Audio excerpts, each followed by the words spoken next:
How do you feel about America? I was asked that question once.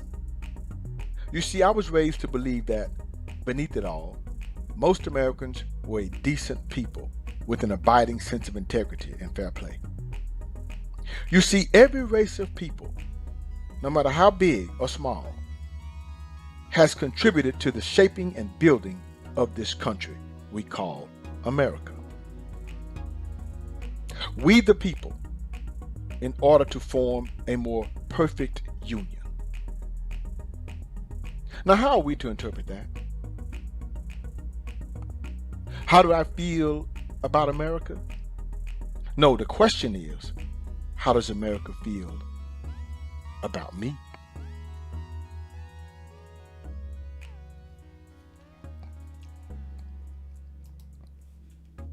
Hello, good people, and welcome to the Media Mike Radio Show. I am your host, New Justice Media, where we are the voice of the everyday citizen.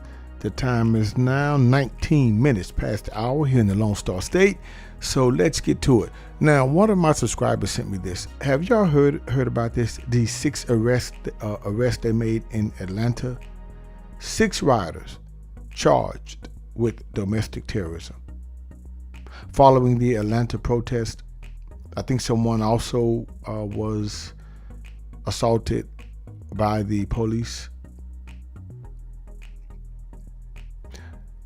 So we have 6 individuals who call themselves wanting to break into stores and firebomb them and loot, possibly. So the demonstrators had gathered to protest a proposed public safety training center dubbed Cop City. And of course, it was a fatal police shooting of an environmental activist. Now, these 6 individuals were charged with domestic terrorism. And it strikes me kind of odd that you have these individuals here, you know, possibly with Molotov cocktails and, you know, maybe explosives, I don't know, and just wanting to create havoc. Now, each of these individuals, good people, they're between the ages of 20 and 37. They face 4 misdemeanor charges and 4 felony charges. Now, they have been identified. I think this young lady's name is Nadia Gear. She's 24 of Nashville, Tennessee. Madeline Fiola, she's 22 from Spokane, Washington. Ivan Ferguson, he's 22 of Nevada. Graham Everett, he's 20 of Decatur, Georgia. Francis Carroll, 22 of Kenickbunkport, Maine. What are you doing all the way down to Georgia from Maine? And Emily Murphy, 37 of Grosse Isle, Michigan. So they traveled all that way to do this. Now, this unruly group was charged with second-degree criminal damage, first-degree arson, interference with government property, and domestic terrorism, all felonies. Now, these misdemeanor charges include rioting, pedestrian in a roadway, willful obstruction of a law enforcement officer, and unlawful assembly. Now, let me get this straight. I tell you what. Here's the question.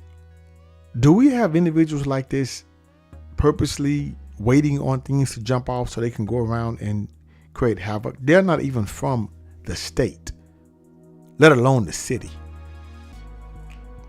So I'm wondering, are there not groups of individuals like this? Are there informants? I don't know. That actually wait on something to happen and then go around, travel, and purposely burn down stores and things. That's something to think about. Things to make you go, Now, in a statement posted to Twitter on Monday, Georgia Governor Brian Kemp confirmed the charges that most people arrested came to Atlanta from out of state, as I just stated. Only one perpetrator arrested Sunday.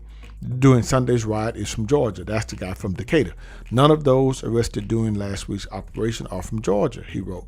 Law enforcement demonstrated how quickly we shut down those trying to import violence from other states and will continue to do so, unquote. Well, I guess they're on to him. That's what it seems like to me. They know people are traveling from other places to create this type of havoc.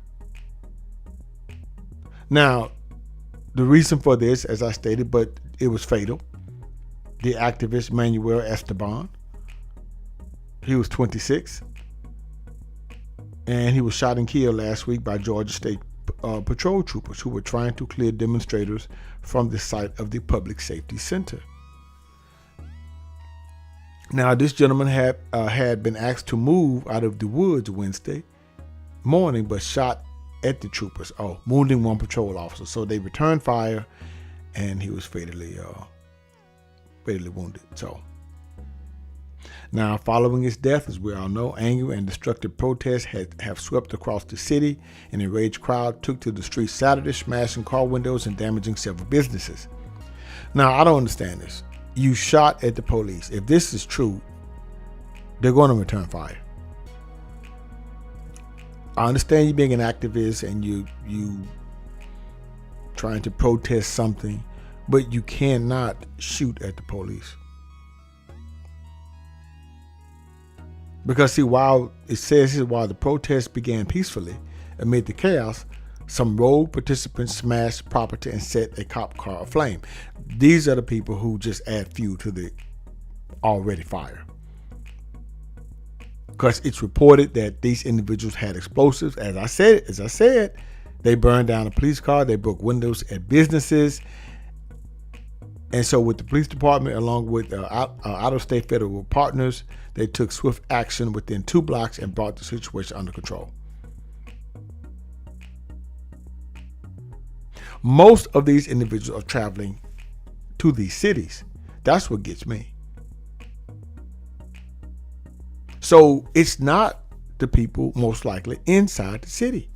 I mean, don't get me wrong. I think these individuals will start it off, so that will give the people incentive to do so. So if you have a peaceful demonstration to protest, okay, that's your right to assemble. But you have people who come in to disrupt that. That's a problem. Think about Kyle Rittenhouse. You had people there, Caucasian individuals, called themselves upset, and they chased Kyle, and he returned fire. After they knocked him down and assaulted him. So, is this the new wave of domestic terrorism rioters that plan and seek out this type of stuff? Would they have police scanners or watch the news, and then they assemble, gather up, and bring explosive devices, Molotov cocktails, and this is not good. It's not good for the people who are there to exercise their right to assemble. These people are here to create chaos and destruction, and we can't have that because it confuses everything. So you can let me know what you think about this in the comment section below. Until next time, this is your guy, Mr. Educated, Mr. Communicated, Mr. Free Thinker. Subscribe, share, and like to keep me rocking on the mic. Have a good night.